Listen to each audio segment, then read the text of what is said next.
अरोड़ा जी। राधे राधा श्री मंडल जी। राधा वल्लभ श्री हरिवंश महाराज जी।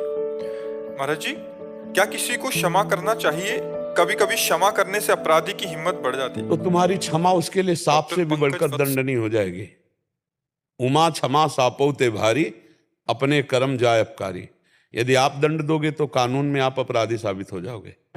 मतलब हमारा कहने का अर्थ ये है कि जैसे हमने किसी को क्षमा करा तो उसकी हिम्मत बढ़ती है। नहीं बढ़ेगी, उसकी हिम्मत बढ़ा के ऐसी जगह ले जाएगी कि इतनी ऊंचाई से गिराएगी कि हाथ पैर टूट जाएंगे, उसकी किसी काम का नहीं रहेगा।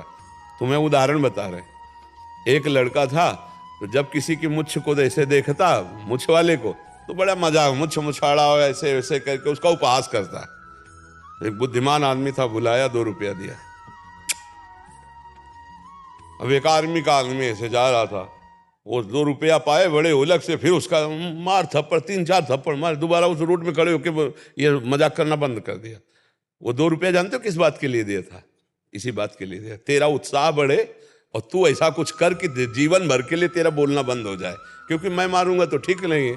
तो भगवान खुद व्यवस्था कर देते हैं। उमा क्षमा सापौ ते भारी, अपने कर्म जाय अपकारी। यदि कोई अनर्थ कर रहा है, अधर्म कर रहा है, तो आप उसे कानून से दंड दिलाइए, आप कानून में रिपोर्ट कीजिए, आप स्वयं उसके दंड देने वाले मत बनिए। हमारे देश का संविधान है, हमारे देश का कानून है, और अगर कोई नहीं है तो भगवान दंड देने वाले हैं। आप दंड दोगे तो आप अपराध, एक अपराध करता है, एक अपराधी को दंड देता है, तो दोनों अपराधी हो जाते हैं। नहीं, हमको चाहिए कि अपराध से हम बच करके और उसका सुधार हो, उसका मंगल हो। पहले हम भगवान से प्रार्थना करते हैं उसकी बुद्धि शुद्ध हो। देखो, कोई आदमी दूषित नहीं होता है, उसकी बुद्धि दूषित होती है। मानो कोई हिंसक है, बेविचारी है, अगर उसका हिंसा और बेविचार भाव हट जाए तो बहुत बढ़िया आदमी हो जाए ना, तो हम भगवान से प्रार्थना करते हैं। अगर वो हमारे साथ अनाचार दुराचार करता है तो हम कानून का सहयोग लेते हैं, हम कानून पे रिपोर्ट करते हैं, उसको उसका दंड दिलवाते हैं। हम स्वयं दंडदाता न बने, हमारी तरफ से तो उसका मंगल ही होना चाहिए। तो अपराधी को अगर कानून दंड देता है तो ये उसका अपराध का मार्जन होता है और वो पवित्र होता है। और अगर ऐसा कोई खूंखार अपराधी है और कानून उसे बंदी बना लेता है तो लाखों लोगों की सुरक्षा व्यवस्था हो जाती है, सबका मंगल हो जाता है। पर हम अपराध ना करें, नहीं तो अगर हम अपराधी का अपराध करेंगे तो हम भी कानून के अपराधी बन जाएंगे, नहीं बन जाएंगे?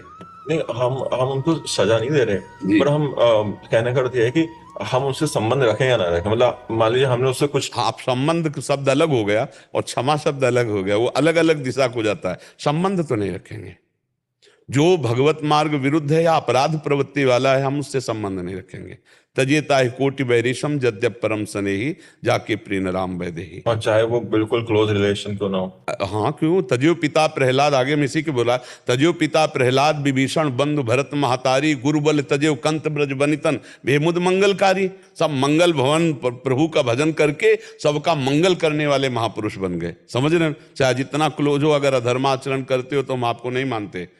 प्रहलाद जी साष्टांग पिता को प्रणाम करते थे, लेकिन जब भगवान का विरोध किया तो दैत्यराज कह के बात की, पिताश्री कह के बात नहीं की, दैत्यराज कह के बात की। पैर छू करके बात करते थे भरत जी माता कह के की। और जब राम जी को 14 वर्ष का वनवास दिया तो पापिनी कह के बात किया। पापिनी, मेरे को लक्ष्य बनाकर मेरे प्रभु को 14 वर्ष का वनवास, आज के बाद कभी मां नहीं कहूंगा, कभी तुम्हारा चेहरा नहीं देखूंगा। ऐसे तो चाहे जितना क्लोज संबंध हो, जो अगर दुष्ट है, अपराधी है, तो हमारा कोई नहीं है, ऐसा भाव रखना चाहिए। महाराज जी, किन्हीं किन्हीं परिस्थितियों में आप सहने को भी बोलते हैं कि उस समय सही है, थोड़ा वेट कीजिए, सामने वाला बदल सकता है। एक सीमा तक, एक सीमा तक जहां तक सहन करना है।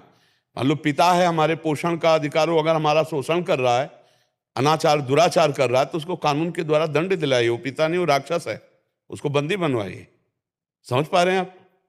ऐसे भाई है, हमारे सगे भाई हो, लेकिन तुम आप दुराचार अनाचार कर रहे हो, अपराध कर रहे हो हमारे समाज हमारे राष्ट्र के खिलाफ, तो हम तुम्हारे को बंदी बनवाएंगे, हम तुम्हारे खिलाफ चलेंगे, हम तुम्हारे अनुकूल नहीं चलेंगे, क्योंकि आप धर्म विरुद्ध आचरण कर रहे हो। कई बार चुप रहने से क्या होता है ना, चुप रहने से दूसरे की हिम्मत बढ़नी शुरू हो जाती है। हाँ, बिल्कुल ठीक बात। कुछ नहीं करा पर आप सिर्फ चुप रहे, हाँ। या सह लिए या चुप। देखो, इसके 2 भाग हैं।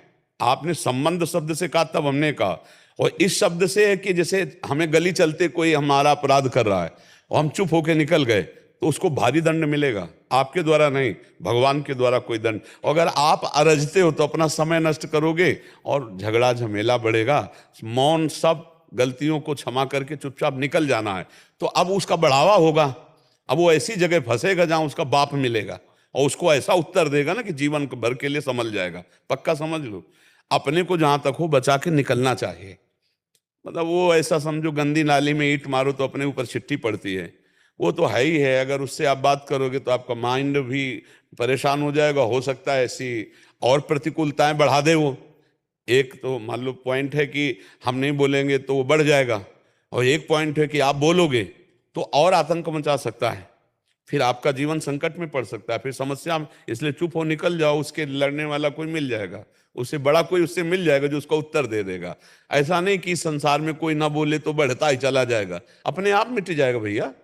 यहाँ कितने आप बताओ, कौन बढ़ के कितना बढ़ा, सब मिट्टी में मिल गए। जितना बढ़ने की कोशिश की मिट्टी में मिल गए, खंडहर पड़े। तो ऐसा नहीं, अधर्माचरण करने वाला उसका कर्म ही उसको नष्ट कर देता है। और क्यों, क्या पाप का घड़ा भी सबका अलग अलग साइज का होता है? नहीं, एक लिमिट होती है। एक लिमिट का मतलब होती है, जैसे आप छोटे मोटे पाप कर रहे हो और आपका पुण्य बहुत है, तो आपका पुण्य आपको बचाता रहेगा और वो पाप कर्म जमा होता रहेगा, तब तक आप खूब फलते फूलते रहोगे। और जिस दिन वो पुण्य कर्म नष्ट हुआ और ये पाप कर्म, वो पूर्व का पाप कर्म, तो ब्लास्ट हो जाएगा, एकदम नष्ट हो, एकदम हर जगह गिरता गिरता गिरता एकदम नष्ट हो जाएगा। आप बड़ी ऊंचाई से देख लो दृष्टि डाल करके, तो उसमें थोड़ी कि इनका घड़ा 5 लीटर वाला है, उनका 10 लीटर तो उसमें सुकृत होते हैं। मान लो पूर्व में उसने पुण्य किया है, अब वो गलत मार्ग में चल दिया तो पुण्य उसका सहयोग करेंगे ना, गलत मार्ग में सहयोग करेंगे। वो गलत करते हुए भी बहुत सुखी और अच्छा दिखाई देगा, और जब तक उसका पुण्य चल रहा, जहां पुण्य खत्म हुआ तो बोले अब पाप का घड़ा भर गया, क्योंकि पाप ही पाप रह गए, अब तो दुर्गति भोगनी। और कोई कोई पुण्यात्मा दुख भोगते पाए जाते हैं कि बहुत अच्छे चल रहे हैं, धर्म में चल रहे हैं, एक एक कदम सही चल रहे हैं, लेकिन हर कदम उनका दुखमय हो रहा है, क्योंकि उनका पाप का क्रम चल रहा है। अब वो पाप नष्ट हो रहा है और पुण्य जमा हो रहा है, और जहां उनका पाप नष्ट हुआ था प्रकाशित हो जाएंगे, और जहां उनका पुण्य नष्ट हुआ था वो नष्ट हो जाएंगे। पाप कर्म करने वाला जैसे दुर्योधन थे, तो कितना बड़े, पूरा हस्तिनापुर इंद्रप्रस्थ सब अपने कब्जे में कर लिया, पांडवों को 12 वर्ष का वनवास, 1 वर्ष का अज्ञातवास, पर परिणाम क्या हुआ? काट के फेंक दिए गए। सिंहासन पर तो युधिष्ठिर जी बैठे ना, तो हमें परिणाम पर दृष्टि रखनी है। सत्य चलने वाला थोड़ा दुखी हो सकता है, लेकिन परिणाम उसका बहुत अच्छा होगा। पाप कर्म करने वाला थोड़ा सुखी दिखाई दे सकता है, लेकिन परिणाम बहुत बुरा होगा, वो नष्ट भ्रष्ट हो जाएगा। और कई बार जो पुण्य आत्मा होती है उसका जो अंतिम समय होता है ना, वो बहुत ट्रेजिक होता है। मतलब कई बार मैंने देखा जैसे बहुत बड़े महात्मा भी है तो उनकी एंडिंग बहुत क्या होता tragic है हुई। इसमें, क्या होता है कि जैसे हजारों अनंत जन्म व्यतीत हो गए, अब हमें भगवत प्राप्ति, अंतिम जन्म है हमारा, अब शरीर तो छोड़ना है। हो सकता है कीड़े भी पड़ जाएं, हो सकता है सड़न भी पैदा हो जाए, क्योंकि अब जाना, अब जाते जाते सब हिसाब किताब बराबर, अब जाके भगवान। और कितने ऐसे पापी देखे जाते हैं कि 1 सेकंड में शरीर छूटा और कोई परेशानी नहीं, चले गए, क्योंकि उनकी लंबी यात्रा है, फिर आएंगे, फिर जन्मेंगे, फिर मरेंगे, और उनका आखिरी जन्म। ऐसा सैकड़ों महात्माओं को देखा गया कि मतलब अंतिम जो बहुत ही मतलब बहुत ही, कि जो आप संसारी आदमी के भी नहीं देखेंगे ऐसी शरीर की स्थिति, पर उनका आखिरी जन्म है। अनंत जन्मों का हिसाब किताब बराबर करके वो भगवान के धाम जा रहे हैं, क्योंकि शरीर तो छूटेगा ही, और छूटते छूटते सब हिसाब किताब हो गए और भगवान को प्राप्त हो गए।